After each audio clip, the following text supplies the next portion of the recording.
आज मी मस्तपैकी असा कोलंबी मसाला करणार आहे आणि त्यासाठी मी अर्धा किलो फ्रेश कोलंबी घेतली आहे. आता ही कोलंबी साफ करताना त्याची डोकी आहे ती मी कात्रीने कापून घेते आहे आणि नंतर मग त्याचं जे कवच असतं ते काढून घेणार आहे.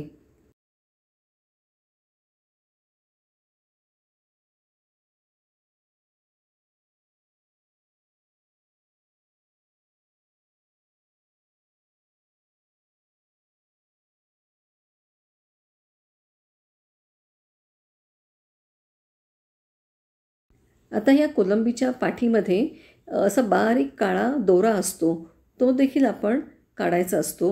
जर तो काढला नाही तर आपले पोट दुखू शकतं, म्हणून तो नक्की आठवणीने काढायचा.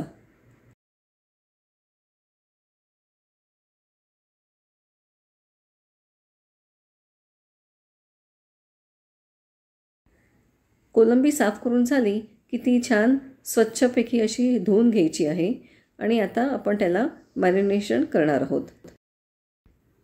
त्यासाठी मी 1 चमचा मीठ, 1 चमचा हळद आणि तिखट तुमच्या आवडीप्रमाणे 1 ते 2 चमचे घालायचे आहे.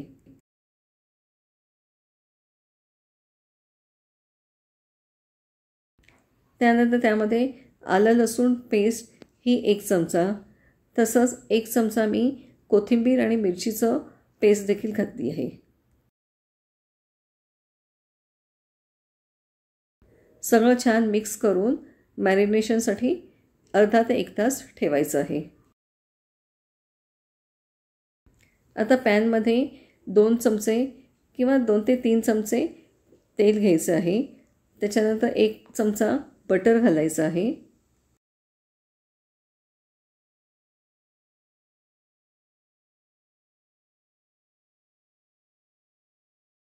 तसेच मी चॉप केलेला लसूण देखील 2 चमचे घालणार आहे.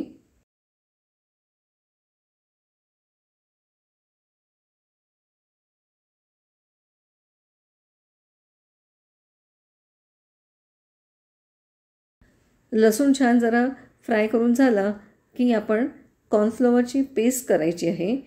कॉर्नफ्लॉवर साधारण 1 चमचा घेतला तरी चालेल आणि तो पाणी घालून त्याची पेस्ट ह्याच्यामध्ये घालायची आहे.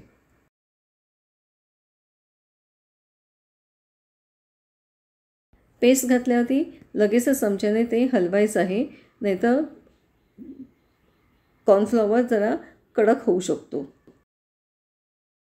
आता आपण मॅरिनेट केलेली कोलंबी पॅनमध्ये घालणार आहोत.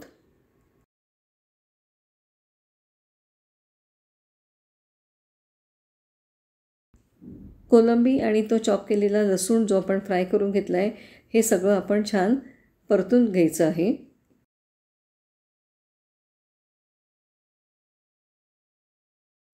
वाटलं तर अर्धा चमचा पाणी घालून जरा ती पेस्ट हलवायची आहे.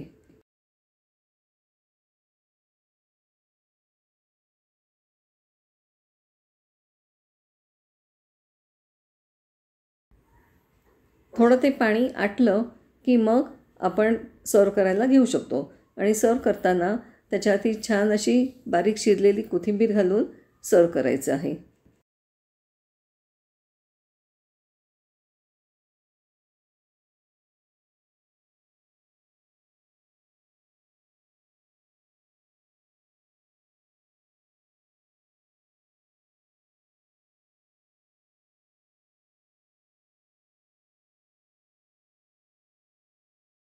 आता हा आपला कोलंबी मसाला छान ड्राय झालेला आहे, तुम्ही बघू शकता.